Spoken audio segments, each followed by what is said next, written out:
Ladies and gentlemen, investors have changed their appetite. We're definitely seeing the advanced investor do things they've never done before. Stay tuned. We're going to tell you about investing today in property, what the seniors are doing.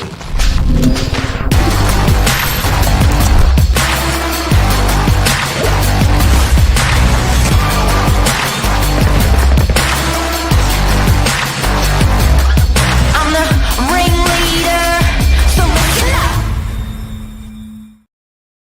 Karate chop. Good morning, everyone. Welcome to Morning Minutes. Myself, Michael Bergio, Mark Novak, episode 1430. What are top veteran property investors doing in today's market? We always hear about first home buyers getting into the market. Nearly a lot of the policies are steered towards them. A lot of the talk is steered towards the younger people, which rightfully so. We know that's where a lot of wealth creation has been very successful for the older generation. So we want to encourage and educate people to get in the market. But we don't often hear what are the older investors doing? What are the people who've been investing for 30, 40 years doing with their property? Is it the same to what the young 20-year-old is doing? Is it different? Mark, take us away. Like, first, what age are we talking about with the older investor, and maybe how many properties? What are we talking about? Look, 40 upwards. I'd say 40, 50, 60, more 50, 60. I think their appetite normally when they get to about 75 tends to sort of wane a little bit. I notice with our old clients, they won't be buying stuff, at that age. But what's definitely happened is every single, and these are clients, to answer your question, upwards of 5 properties. Mm. They've had an appetite their whole life. They've worked, and most of them worked really bloody hard.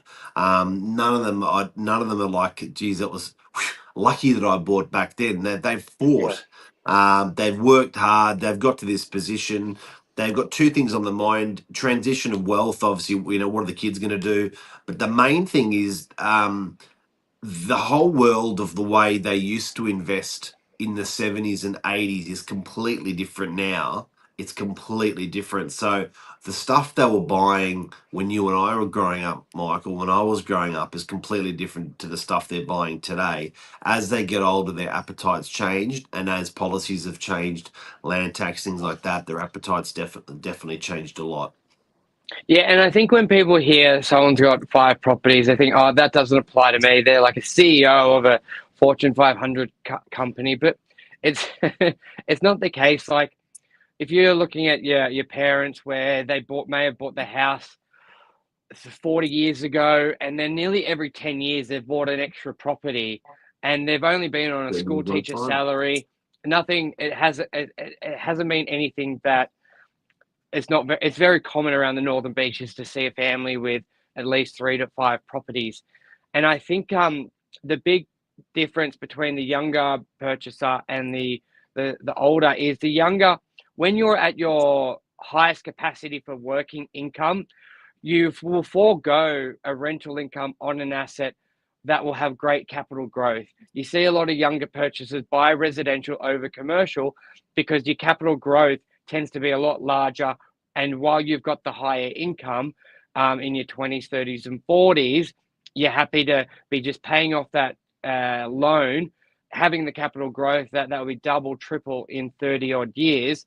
But I think the key shift is when you're, say, over 50, you don't really necessarily care if the property is going to double in 10 or 20 years. You go, I want cash now. I've worked my whole life, been very diligent with my spending to pay off these debts, and I want to enjoy the money. I don't want to have $3 million tied up in assets and be cash poor.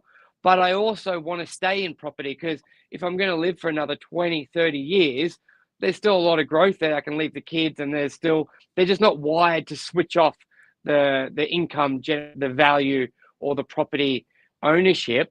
So that's where we see a lot of older, especially with now land tax going like through the roof, where I know in Narrowena, if you have a house that's like your second investment property, nearly the land tax will eat away the whole income for that asset. And if that's what you're trying to live off now, it doesn't really serve you well to be holding that asset. So we're seeing a lot of older investors getting into commercial assets with higher rental returns, or assets with multiple incomes on the one property. I think that has been a key shift. Yeah, I think there's there's two things there. One, there's that no, they're never going to tell you. No one's ever going to tell you. These older guys, older girls that are investors are in a mortgage prison. Mm, What that means is, the loan that they had the ability to get when they were 10 years ago or 15 years ago, they can't actually get that loan for that property any longer. It's a legacy loan that they're in.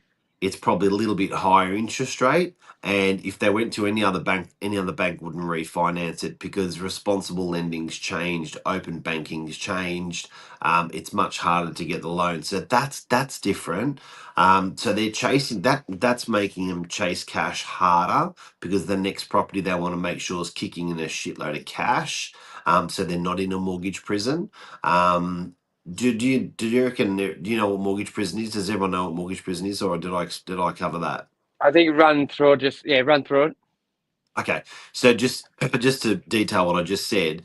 So some people have got loans at the moment, they own property at the moment, and if they went to the bank and asked for the same loan for the same property, another bank, all banks would say no. So that means mortgage prison.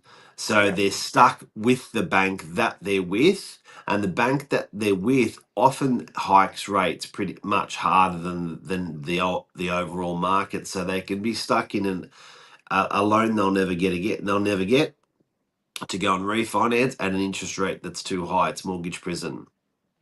and I So, think a key. Yep. yep. Sorry, mate.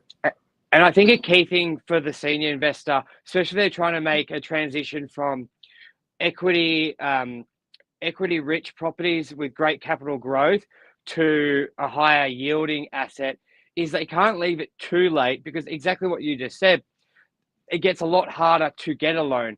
And if you want to be transferring, you may have $3 million worth of residential assets bringing in $90,000 a year, and you want to transition that to $3 million of, say, commercial assets bringing in 200 grand a year.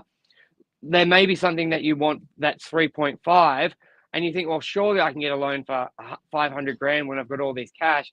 It becomes very difficult, especially when you're getting older. So you don't want to leave it too late, because you can get stuck where you've, and clients say it all the time, I've been a client of that bank for 50 years and they won't let me do Yeah. this. I've got all this Where's the equity. loyalty?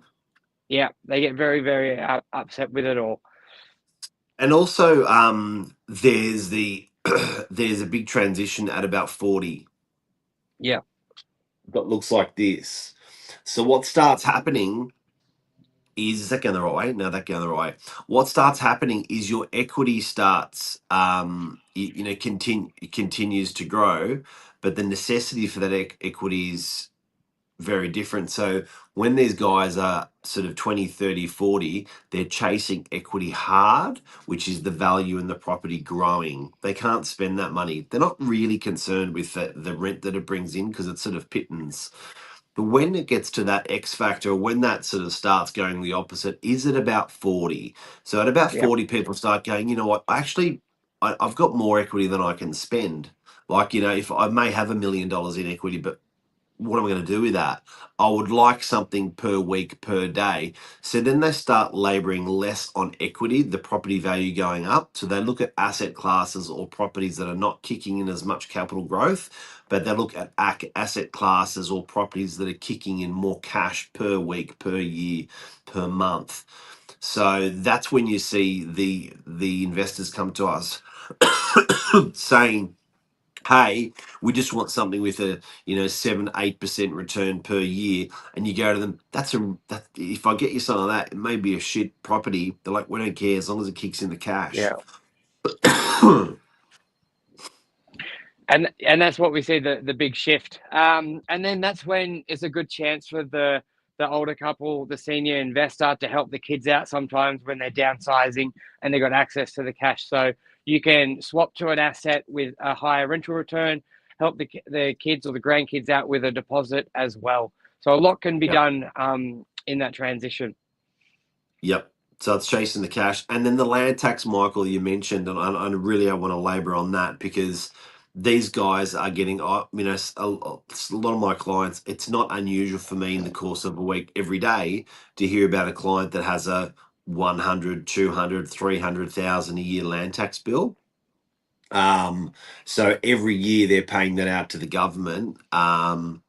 It's crippling. And Yeah. again, people go, "Oh yeah, it's good that they've got enough property to have to pay that." But it's like, yeah, but 20, 30 years ago, this thing didn't exist.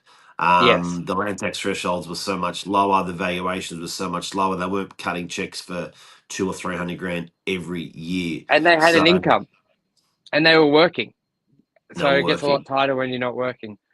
Yep. But yeah, I think yeah. Anything else you want to cover on the seniors? Nah, look, it's real. It's real, guys. So Yep. if you try, and I think don't model yourself on what the seniors are doing either, because they've got a different appetite.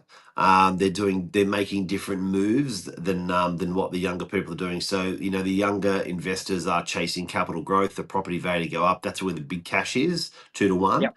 And they're saving it. And then the older guys are wanting to spend it a little bit more, and they're chasing the cash. They want that rent to be huge. So, capital growth is not as important because they've sort of built it in already to their lives. They think, what do I need more for?